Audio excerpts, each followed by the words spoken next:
dari hukum tata negara ini. Dalam hal ini saya akan menyampaikan sedikit tips atau saran pengaplikasian sifat tasawuf dalam menghadapi pandemi COVID-19. Adapun tujuan dari hal ini salah satunya yaitu untuk memenuhi tugas akhir semester dalam mata kuliah ilmu tasawuf yang diampu oleh Ibu Uswatun Hasanah MSc. Berbicara mengenai pandemi COVID-19 ini tidaklah asing di telinga kita. COVID-19 ini merupakan suatu virus yang sangat merugikan semua pihak dan juga menggemparkan seluruh dunia. Dalam dampak dari pandemi ini sangatlah memprihatinkan, mulai dari segi ekonomi tentunya. Namun dalam menghadapi hal ini tentunya kita harus disertai dengan rasa syukur. Mengapa demikian? Karena sebelum adanya pandemi COVID-19 ini, kita sebagai orang-orang atau masyarakat selalu menyanyiakan waktu berkumpul bersama teman-teman ataupun orang-orang di sekitar kita. Dan juga ada pula yang selalu bekerja terus-menerus di luar rumah tanpa menyedikitkan waktunya untuk berkumpul bersama keluarga. Namun dalam adanya pandemi tersebut, kita dapat mengambil kesimpulan yaitu harus belajar di rumah, ibadah di rumah, kemudian belajar dari rumah dan beribadah di rumah. Nah, dalam hal ini kita sebagai manusia harus selalu bersyukur. Apa yang perlu disyukuri atas semuanya? Karena Allah itu berfirman dalam surat Al-Baqarah, A'udzubillahi minasyaitonirrajim, Bismillahirrahmanirrahim, la yukallifullahu nafsan illa wus'aha.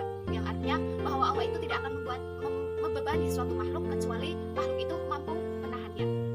Nah, dalam kacamata tasawuf sendiri, seharusnya dalam adanya pandemi seperti ini kita harus selalu mengucapkan rasa syukur, kemudian memperbaiki jiwa, memperbaiki diri dalam hal apapun.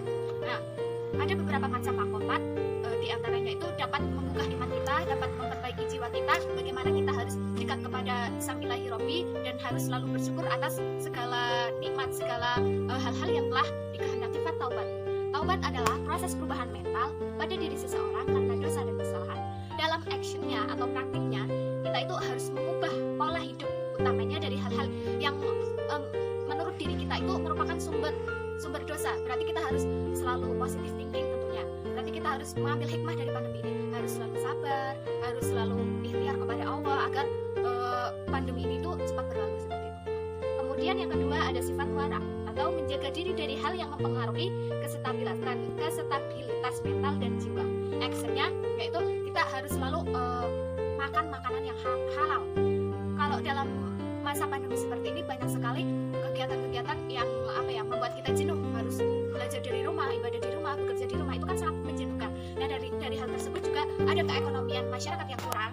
Jadi ada sebagian masyarakat yang bersifat atau bermunculan pikiran untuk mencuri. Nah, dari hal tersebut kita harus selalu waspada, harus sifatnya itu jangan sampai kita itu terbawa hawa nafsu. Seperti sifat zuhud adalah proses kontrol emosional hawa dan nafsu.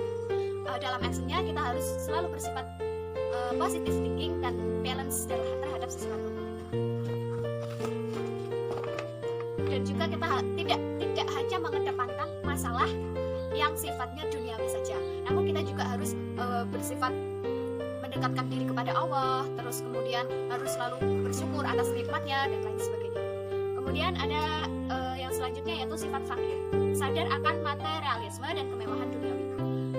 Nah, di sini kita juga akan merasakan beratnya ekonomi rakyat, ekonomi yang selalu semakin menurun akibat dampak dari COVID-19 ini. Namun hal tersebut itu kan apa yang ada di dunia ini semua itu akan kembali kepada Allah Subhanahu wa taala.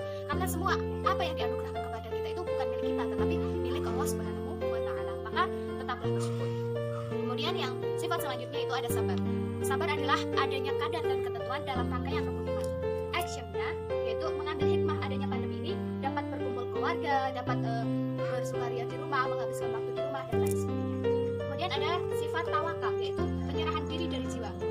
Kita actionnya atau dalam praktiknya itu kita harus selalu optimis menghadapi pandemi ini. Harus optimis, ya saya yakin saya harus sehat, saya bisa melampaui pandemi ini dengan tata cara protokol kesehatan yang telah ditentukan oleh pemerintah. Kemudian yang terakhir yaitu ada sifat ridho, yaitu eksistensi manusia untuk mencapai kebaikan, bukan keburukan, serta keyakinan dan pendirian yang kokoh.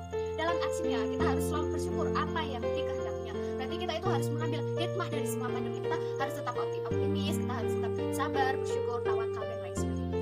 Karena because Allah without me is possible and we will be nothing, but am without Allah is nothing. Yang